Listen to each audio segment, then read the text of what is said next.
Welcome back, everybody, to the Success Partner Podcast. I am your host, Daya Naef, and today I am so excited to have Karena Bell of ProfitLines here with me today to talk about, profit. I mean, who doesn't want to talk about that? So, Karena, I just want you to introduce yourself and tell us a little bit about your business.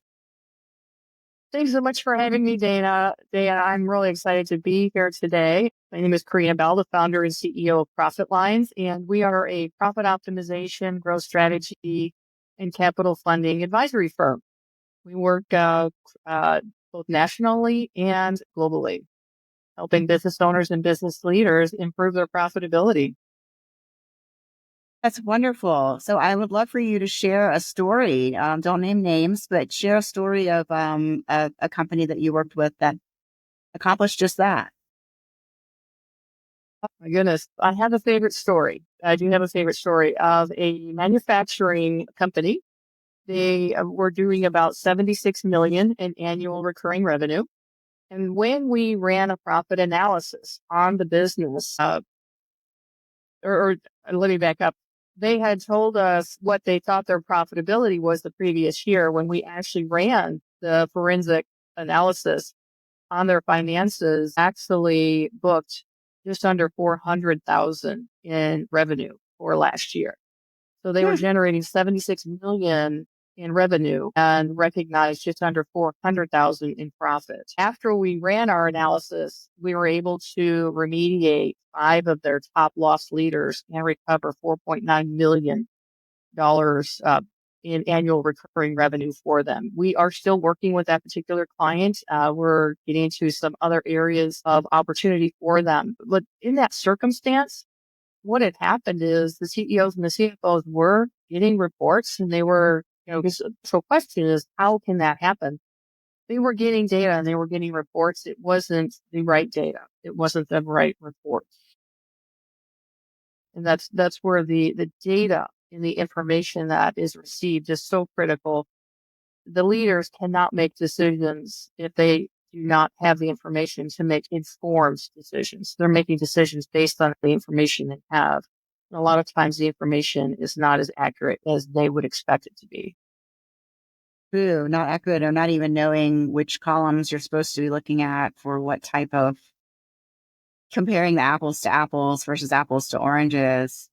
Wow. How did you get into this? I spent 30 years working in large enterprises for 500 companies doing the exact same things, the operational systems design, financial optimization, and IT optimization at Dell. And my position was eliminated. I left corporate job on April 1st, 2019. And I actually moved into my own business. I always knew I wanted to be an entrepreneur and a business owner. And I really enjoyed the model of it. However, at that level, I saw so much waste and so much profitability that still wasn't being recognized, and bringing that cash flow to the table, identified areas of gap in that processes, and then created those own models for my company to help the business leaders that we work with. If we want to go after profit, we're going to go after all the profit that makes sense to go after. So, and where I get my passion and my drive from is truly helping the businesses and the organizations recognize that cash flow. It's hidden. It's literally hidden within their business. And we have those tools and mechanisms to help reveal that profit and bring that back up, that can oftentimes be life-changing for businesses of any size. Absolutely. I mean, that amount of cash you just mentioned, it's like, wow, that's amazing. So like and you mentioned tools, like what types of tools do you have in your toolbox? We use a forensic financial analysis of the P&L. We also use other analytics that can look at each vertical across the organization to help us identify sometimes up to 50, 60, 70 different recommendations for one vertical within an organization. When I mean vertical, it may be department like HR or call center or risk, clients, supply chain, anywhere that there is opportunity, which And there's opportunity in every operational department within a business, large or small. Yeah, I find that as well in my work. There's something that's like a glaring sore thumb, but there's like each little piece and part works together. What in your experience is like the most overlooked area? For profit opportunity, I would say vendor management and recurring contracts would be the most overlooked because oftentimes we sign contracts and they're set up on recurring renewals and we forget about them. We don't look at them again. And there are increases built into the contracts that should be reevaluated on an annual basis. For your listeners, I would recommend that the very first thing you do is turn off all automatic recurring contracts because that will force you to look at the contracts, or we can help our clients look at the contracts and renegotiate those for them. But I think there isn't a business I have worked with where there was not significant opportunity with vendor management specifically. There's a number of different levers we can pull in that category to help with the optimization, especially small businesses. Definitely look at those individual contracts because collectively they can add up to a lot of dollars. True. That You may can, be overpriced or subscriptions that you forgot about. There could be refunds due that you're not aware of. There's a lot of different elements that you could be misclassified in your industry and category or different, especially utilities and things like that. it's fascinating. I think as small business owners, we don't realize like things that creep, but all of a sudden, if something jumps, then we look at it. But by then it's, too late, or we've already overpaid for a substantial amount of time. And there's a cost to doing business we all bear. And what we focus on is making sure that that cost is fair market cost. Yeah, absolutely fair. And then if you can leverage it, of course, even better. Mm-hmm. So what is your do you have an industry that you specifically like to work with, or is it more broad?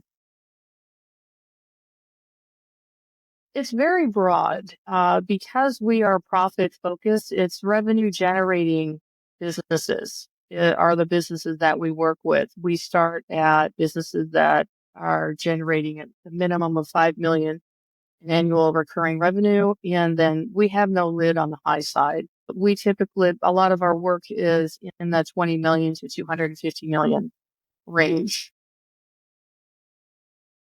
We work Awesome. with any business leader that is motivated to increase the profitability of their business. I think we should all be motivated to increase the profitability of our business. Present company included, continually. People will ask me, they say, oh my gosh, your business must be so optimized. And then they say, oh, you must work on your business all the time. And I say, no, I'm a business owner. I have someone come in and do to my business the same thing that I do to others because we don't see our own blind spots. So that's where it's no one is immune from it. We all have opportunities for improvement. That's for sure. Absolutely. Yeah, I think as business owners, we can tend to be vague and like feel like things are going well. It's like, sure, it's going well. It's like, well, have you looked or you checked or you gone in for your annual checkup? Exactly. You're right. Yeah. Well, I noticed the guitars on the wall back there. I know there's got to be a story. What's with the guitars? Those are actually ukuleles, and those are my partner. My wife is from Maui, Hawaii.